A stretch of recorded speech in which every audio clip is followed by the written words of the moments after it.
स्वागत है आप सभी का फिर से एक नए वीडियो में। दोस्तों, आज के वीडियो में हम फिर से बात करेंगे टीचिंग एप्टीट्यूड के ऊपर, जिसे हम शिक्षण शास्त्र के रूप में भी जानते हैं। यदि आप बिहार के इंटीग्रेटेड कोर्स यानी कि 4 वर्षीय बीएड या 2 वर्षीय बीएड के एंट्रेंस एग्जाम में बैठने जा रहे हैं, तो आप लोग इस वीडियो में लास्ट तक बने रहेंगे। आप लोगों के लिए यह वीडियो काफ़ी महत्वपूर्ण होने वाला है। वैसे किसी भी राज्य के स्टूडेंट अगर इस वीडियो पर आ चुके हैं तो वो भी देखेंगे, क्योंकि सभी राज्य के बीएड प्रवेश परीक्षा के लिए जहाँ भी आपको पेडागोजी से क्वेश्चन आता है, चाहे वो सीटेट हो, एस्टेट हो, और बीएड इंट्रांस के लिए तो खास करके बनाया ही गया है वीडियो, तो वे सारे स्टूडेंट इस वीडियो में लास्ट तक बने रहेंगे। और एक बात और मैं बता दूं कि बिहार बीएड इंट्रांस इंटीग्रेटेड या 2 वर्षीय बीएड में अगर आप बैठेंगे इंट्रांस में, तो वहाँ यह subject teaching learning environment in school के नाम से आपको पूछा जाता है, जो कि 25 क्वेश्चन 25 मार्क्स के क्वेश्चन पूछे जाते हैं। इस टीचिंग एप्टीट्यूड का वीडियो लगातार लगभग हमारे चैनल पर बहुत सारे वीडियो पड़े हुए आपको मिल जाएंगे। तो ये सारे वीडियो आपको मेरे चैनल पर उपलब्ध मिलेंगे, तो उनको देखने के लिए आपको प्लेलिस्ट में जाना होगा, और प्लेलिस्ट में पेडागोजी टीचिंग एप्टीट्यूड करके एक प्लेलिस्ट बना होगा, उसमें जाइएगा तो बहुत सारे वीडियो आपको वहाँ मिलेंगे। तो वहाँ जाके हमारे सारे वीडियो को आप देख सकते हैं और उसका लाभ उठा सकते हैं। सीटेट एस्टेट सारे स्टूडेंट देखेंगे। वीडियो को लास्ट तक देखने के बाद वीडियो अगर अच्छा लगे तो लाइक कर दीजिएगा और वीडियो को शेयर ज़रूर कर दीजिएगा, और चैनल पर जो लोग पहली बार आए हैं चैनल को सब्सक्राइब कर लीजिएगा। तो चलिए हम चलते हैं टीचिंग एप्टीट्यूड के प्रश्न की तरफ और अपनी बात को शुरुआत करते हैं प्रश्न के माध्यम से।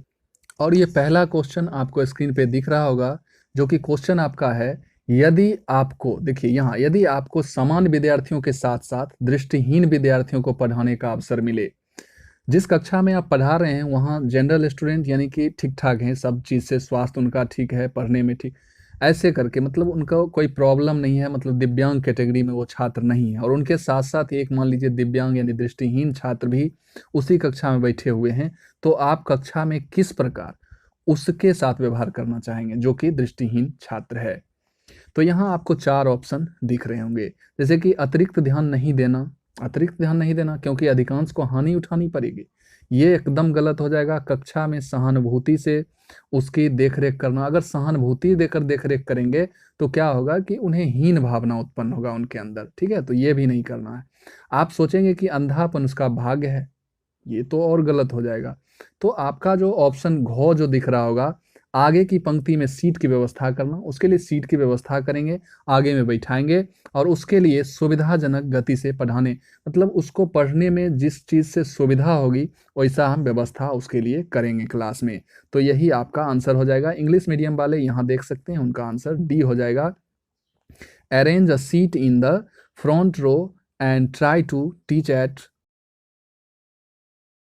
हिम, ठीक है, तो ये आपका हो जाएगा। इंग्लिश मीडियम वाले यहाँ देख लेंगे, तो ये डी नंबर आंसर हो जाएगा इसका। नेक्स्ट क्वेश्चन पर चलते हैं, और नेक्स्ट क्वेश्चन आपको दिख रहा होगा कि एक अध्यापक के लिए ब्लैक बोर्ड पर लिखने के लिए निम्नलिखित में से कौन सी पद्धति सही है। देखिए, आप अध्यापक हैं तो आपको ब्लैक बोर्ड हो या व्हाइट बोर्ड हो, अब पहले ब्लैक बोर्ड चलता था, अब व्हाइट बोर्ड चलता है, तो किसी भी बोर्ड का आप लिखने में यूज कर रहे हैं तो कौन सी पद्धति आपके लिए सही होगी वो आपसे पूछा जा रहा है। तेजी से तथा जहां तहां संभव हो स्पष्ट लिखना, इधर उधर कहीं भी लिख देंगे, ये क्या हुआ, ये तो गलत बात है। सर्वप्रथम विषय वस्तु को लिख देना तथा फिर विद्यार्थियों को उसे पढ़ने के लिए कहना, ऐसा भी नहीं करना है। सर्वप्रथम विद्यार्थियों से प्रश्न पूछना, मतलब सबसे जो सही पद्धति है कौन सा है वो आपसे पूछा गया ना। सर्वप्रथम विद्यार्थियों से प्रश्न पूछना गौर नंबर में, और फिर उत्तर को बिल्कुल ऐसे ही लिखना, ये भी नहीं। देखिए, सबसे जो सटीक आंसर होगा, मुख्य बातों को जहां तक संभव हो स्पष्टता से लिखना। जो भी मेन पॉइंट है, मेन टॉपिक जो आप पढ़ा रहे हैं उससे जो मेन पॉइंट निकल के आते हैं उसे लिखिए, और क्लियर लिखिए, स्पष्ट लिखिए। तो आपका आंसर हो जाएगा writing the important points as clearly as possible, ठीक है, स्पष्ट लिखना है और मेन टॉपिक मेन पॉइंट लिखना है, सारी बात नहीं लिख देना है। तो ऑप्शन घ। नेक्स्ट क्वेश्चन की बात करें तो नेक्स्ट क्वेश्चन है, एक अध्यापक सफल हो सकता है। चूंकि आप भी तो बीएड करके अध्यापक ही बनेंगे, तो अध्यापक बनेंगे तो आप सफल कैसे होंगे, ठीक है। तो देखिए, सफल होने के लिए विद्यार्थियों को बेहतर नागरिक बनने में मदद करता है। सब कुछ ठीक है, लेकिन हम जब चलेंगे सही आंसर पर, और ये 4 ऑप्शन आप पढ़ लीजिएगा, सही ऑप्शन की बात करें तो सही ऑप्शन आपका है विषय वस्तु को सुव्यवस्थित ढंग से पेश करना, यानी present the subject matter in a well organize. ठीक है, तो आप एक सफल अध्यापक बन पाएंगे जब अपनी विषय वस्तु को आप सुव्यवस्थित ढंग से पेश करते हैं तो। ठीक है, और सब ऑप्शन देख लीजिएगा, तो आपका सही आंसर ऑप्शन घ यानी कि इंग्लिश वालों के लिए डी होगा।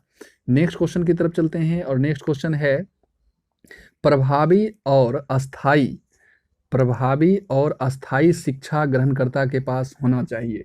देखिए, प्रभावी और अस्थाई शिक्षा ग्रहणकर्ता यानी कि कौन सा ऐसा लर्नर होगा जिसका इफेक्टिव टीचिंग होगा, इफेक्टिव लर्निंग होगा, मतलब प्रभावी लर्निंग होगा, और उसका अस्थाई होगा। ठीक है, वो फिक्स भी होगा, अस्थाई भी होगा। तो ऐसे लर्नर्स जो होंगे उनके पास क्या होना चाहिए, तो उनके पास देखिए होना जो चाहिए वो होना चाहिए आपको, ऑप्शन आप चारों पढ़ते जाइएगा, जो सही आंसर है उसको मैं करते जाऊंगा, तो इससे क्या होगा, जल्दी जल्दी क्वेश्चन हो जाएगा। तो ये आपका जो दिख रहा है, योग्यता और प्रमाण का वांछित स्तर। ठीक है, योग्यता और प्रेरणा, सॉरी प्रेरणा है, योग्यता और प्रेरणा का वांछित स्तर। तो ये जिसमें होगा वह उसी के पास प्रभावी और अस्थाई शिक्षा ग्रहण करने की क्षमता होगी। ठीक है, तो ये आपका ऑप्शन घ जो है सही हो जाएगा। आइए नेक्स्ट क्वेश्चन पे, कक्षा संप्रेषण कैसा होना चाहिए। ये मैं बार बार जब भी पेडागोजी का क्वेश्चन लेके आया हूँ तब मैं बताते आया हूँ कि कक्षा संप्रेषण जो सही में कक्षा संप्रेषण जो होता है वो आपको बाल केंद्रित यानी कि छात्र केंद्रित, तो बाल केंद्रित भी कहीं कहीं ऑप्शन दिया जाएगा और छात्र केंद्रित, तो उसके अकॉर्डिंग आप मार लीजिएगा, शिक्षक केंद्रित, सामान्य केंद्रित, पाठ्य पुस्तक केंद्रित, ऐसा नहीं। तो आपका आंसर हो जाएगा ख यानी कि छात्र केंद्रित, स्टूडेंट सेंट्रिक आपका जो है कक्षा होना चाहिए। तो ये आपका आंसर हो जाएगा। नेक्स्ट क्वेश्चन की बात करें तो अध्यापन की सर्वोत्तम प्रणाली, तो यहाँ पूछा गया है अध्यापन की सर्वोत्तम प्रणाली। तो अध्यापन की जो सबसे सर्वोत्तम प्रणाली क्या होगा आपका, उसके बारे में तो आप ऑप्शन देखते जाइएगा, 4 ऑप्शन दिया हुआ है। जानकारी प्रदान करना, छात्रों से पुस्तक पढ़ने के लिए कहना, अच्छे संदर्भ ग्रंथ का सुझाव देना। सबसे जो सही आंसर आपका है वो हो जाएगा चर्चा प्रदान करने की पहल करना और उसमें भाग लेना। तो ये मतलब टीचिंग मेथड की बात की जा रही है ना, तो टीचिंग मेथड वही जो सर्वोत्तम होगी जिसमें चर्चा प्रदान करने की पहल करना।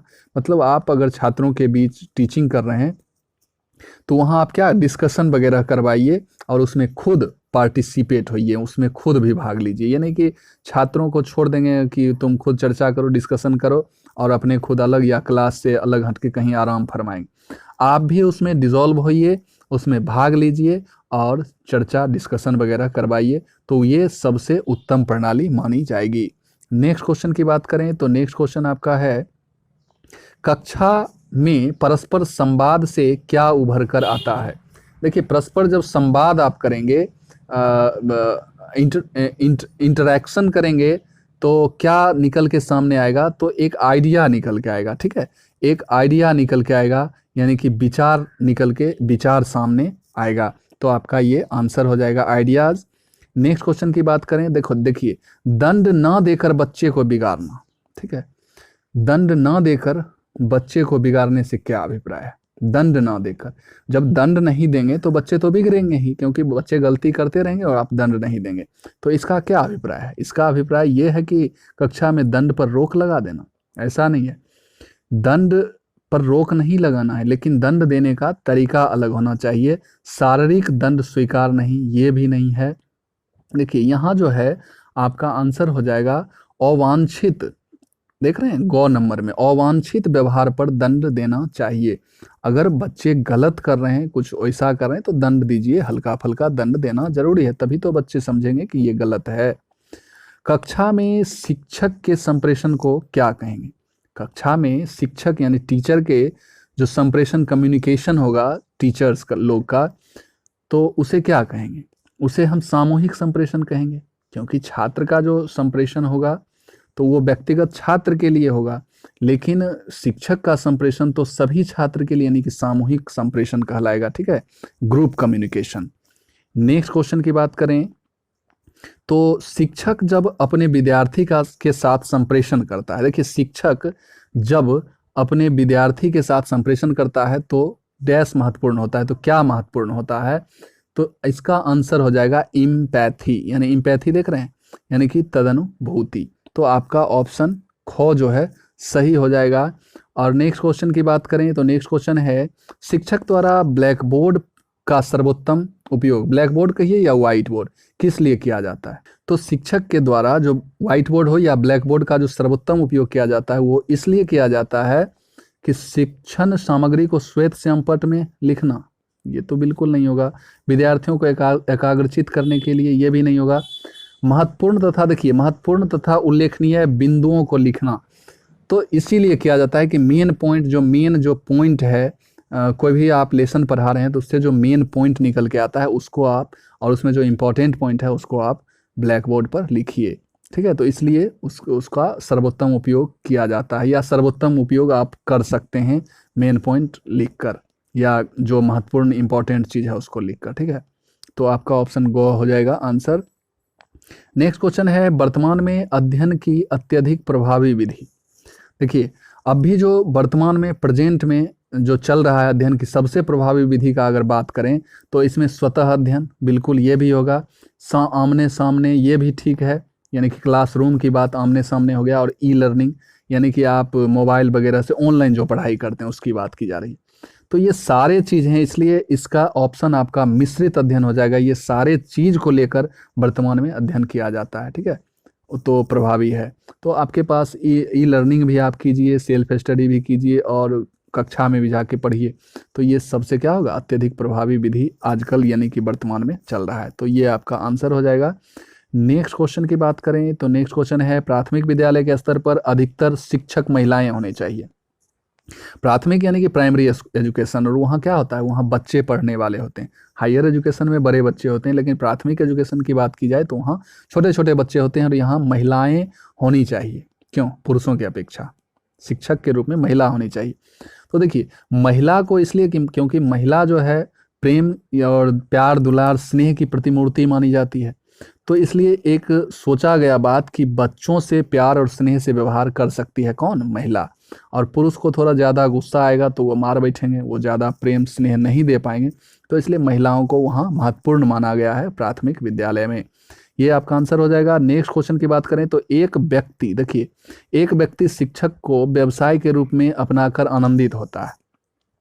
आप अगर शिक्षक हैं तो व्यवसाय के रूप में अपनाकर आनंदित कब होंगे? जब, देखिए, इसमें से आपका आंसर हो जाएगा जब छात्र जो है आपका आदर करेंगे, ऑप्शन ख, यानी कि command respect from student. Student के तरफ से जब आपको रिस्पेक्ट मिलेगा, आदर मिलेगा, तो आप अपने व्यवसाय में आनंद उठाएंगे।